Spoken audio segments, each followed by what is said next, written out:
Hello दोस्तों, आप सभी का मेरे चैनल बृष्टि आईएएस पे स्वागत है। जैसा कि दोस्तों आपको पता है कि 69 बीपीएससी का जो मेंस है आपको 3 जनवरी से लेकर 6 जनवरी तक हुआ था। तो दोस्तों उसमें आपको GS1, GS2, एसए पेपर और जनरल हिंदी का जो अनिवार्य जो होता है वो पेपर संपन्न हो चुकी है दोस्तों। लेकिन 69 बीपीएससी का जो मेंस है उसका एक दोस्तों जो पार्ट है बचा हुआ है वो है दोस्तों ऑप्शनल।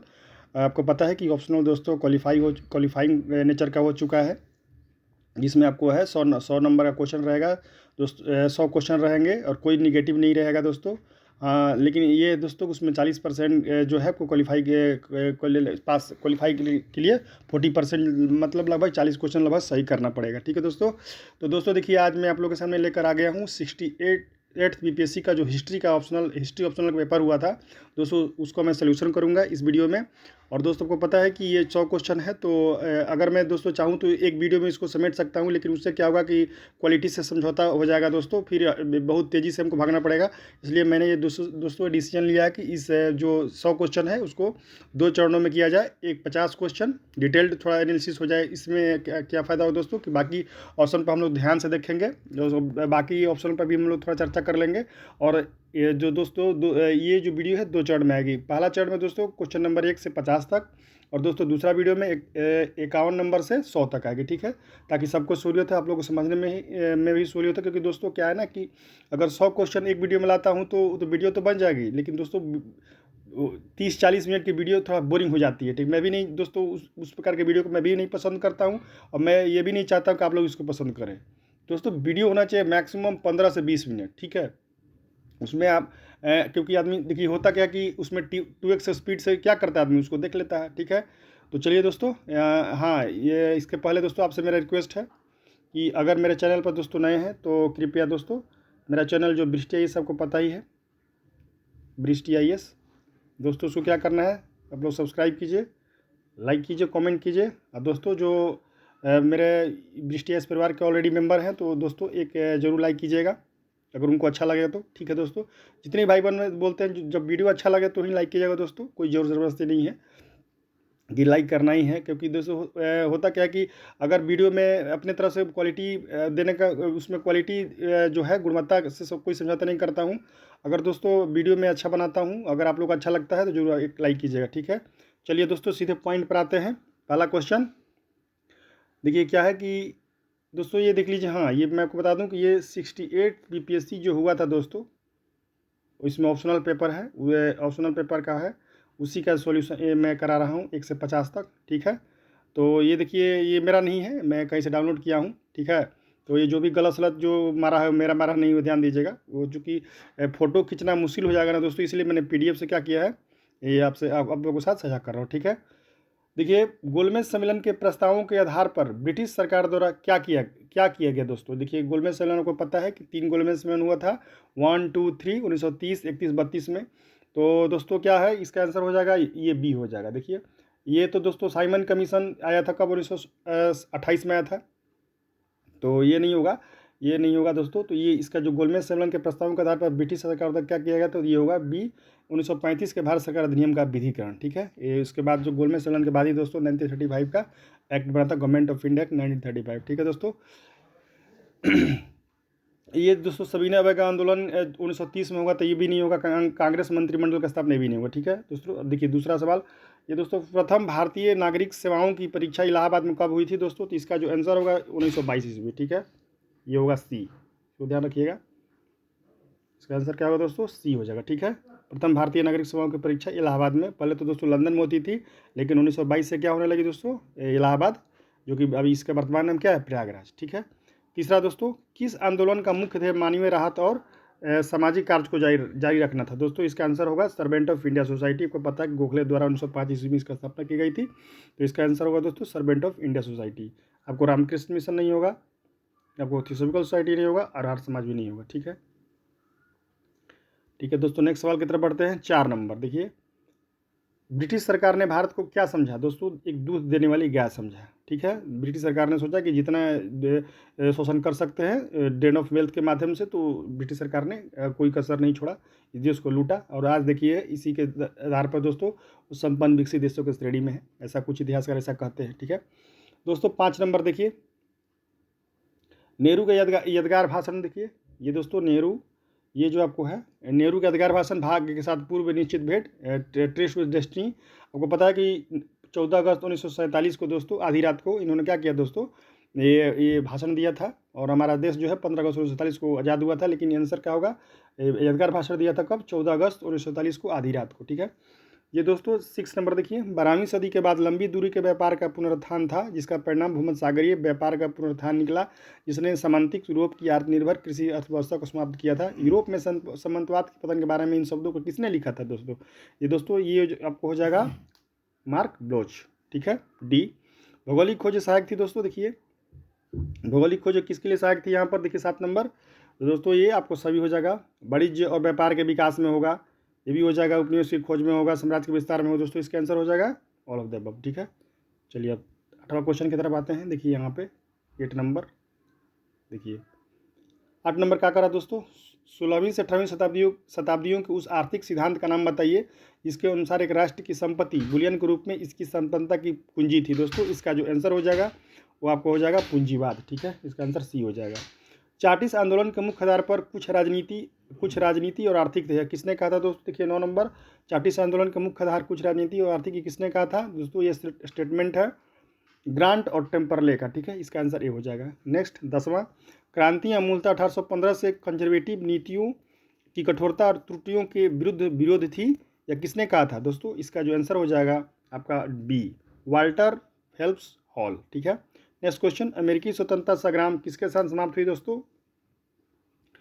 आपको पता है कि ये आपको जो पेरिस के संधि के साथ समाप्त हुई, ठीक है। ये जो जिस छात्र का पेपर है दोस्तों वो गलत लगा दिया है, पेरिस के संधि होगा, ठीक है। अब चलिए दोस्तों हम लोग 11 12 क्वेश्चन, यहाँ पर देखिए 12 क्वेश्चन की तरफ बढ़ते हैं।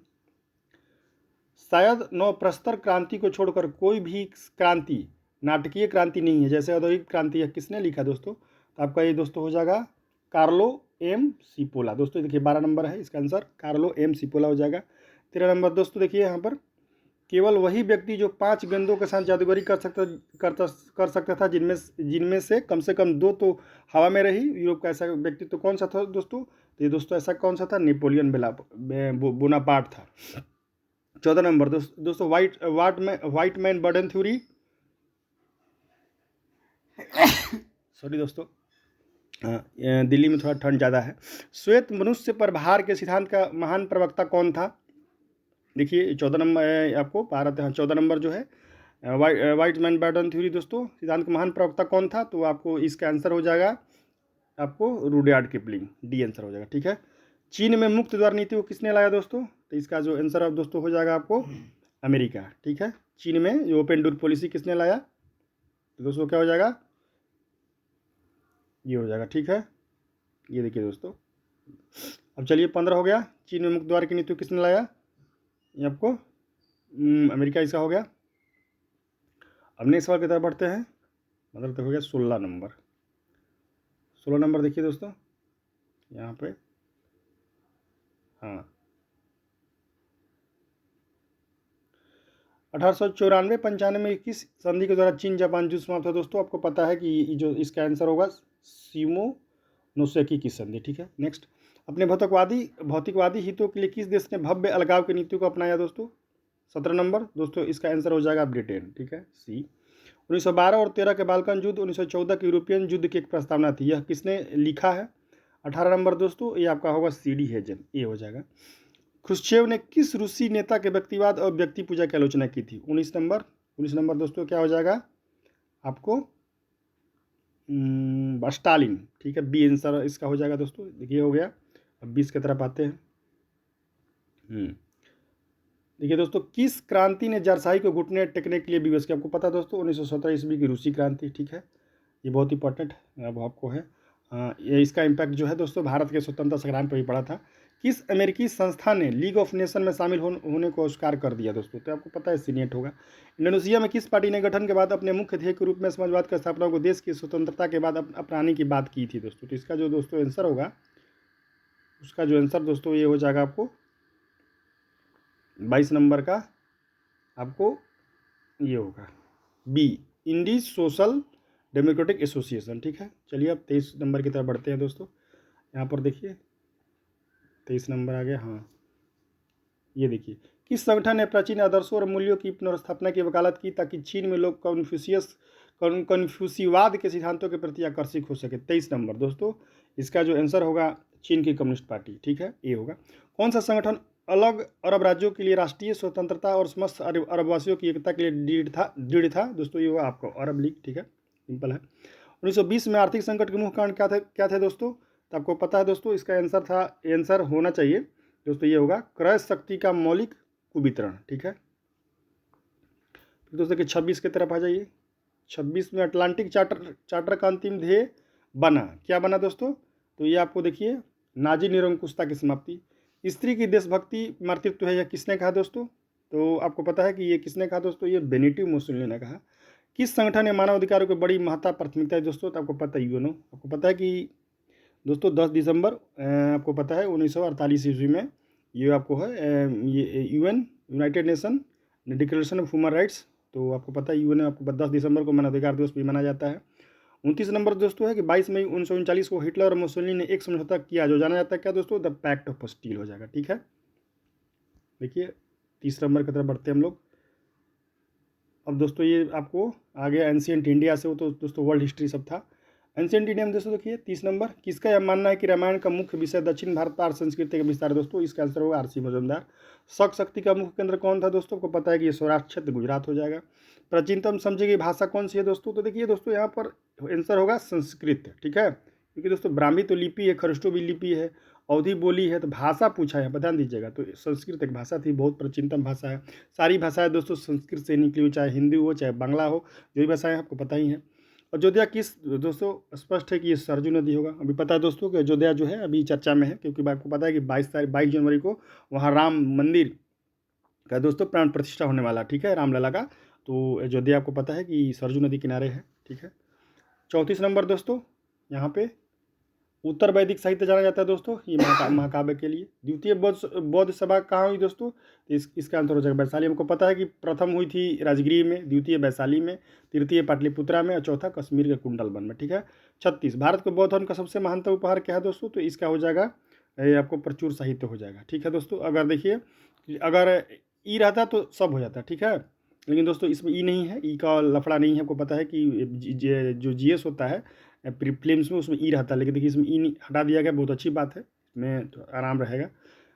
37 क्वेश्चन कि खाली जगह के अनुसार समस्त भूमि का मालिक राजा था दोस्तों, ये बात किसने कहा? मेगास्थनीज का था, मेगास्थनीज। अब दोस्तों आपको पता है कि मेगास्थनीज ने इंडिका लिखा था, आपको बात पता ही होगा, ठीक है। चलिए नेक्स्ट क्वेश्चन की तरफ बढ़ते हैं हम लोग।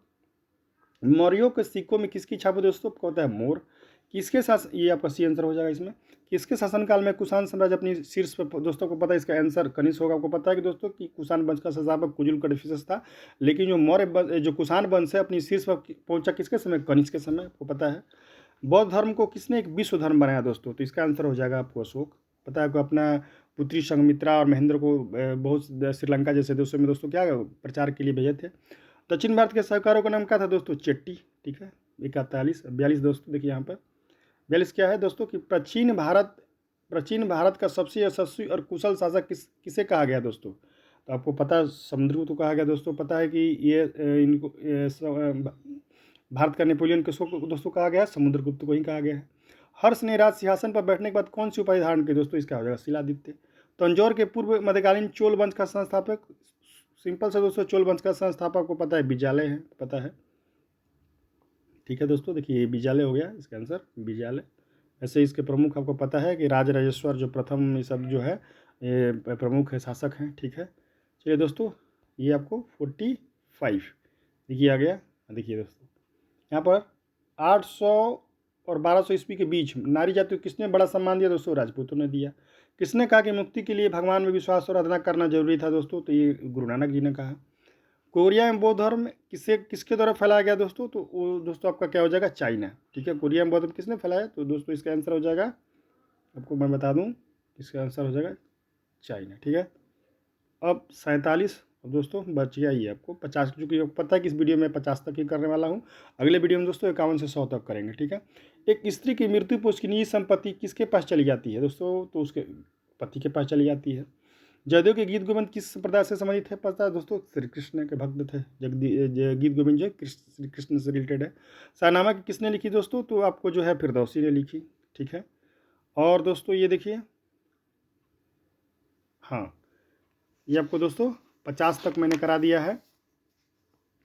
ठीक है दोस्तों, अगले वीडियो में जो है हम जो है बाकी जो है आपको 51 से लेकर के करेंगे। ठीक है दोस्तों, अगर वीडियो अच्छा लगा हो तो निश्चित रूप से मेरे चैनल को सब्सक्राइब कीजिए, लाइक कीजिए, कमेंट कीजिए। ठीक है, तब तक के लिए दोस्तों शुभ रात्रि।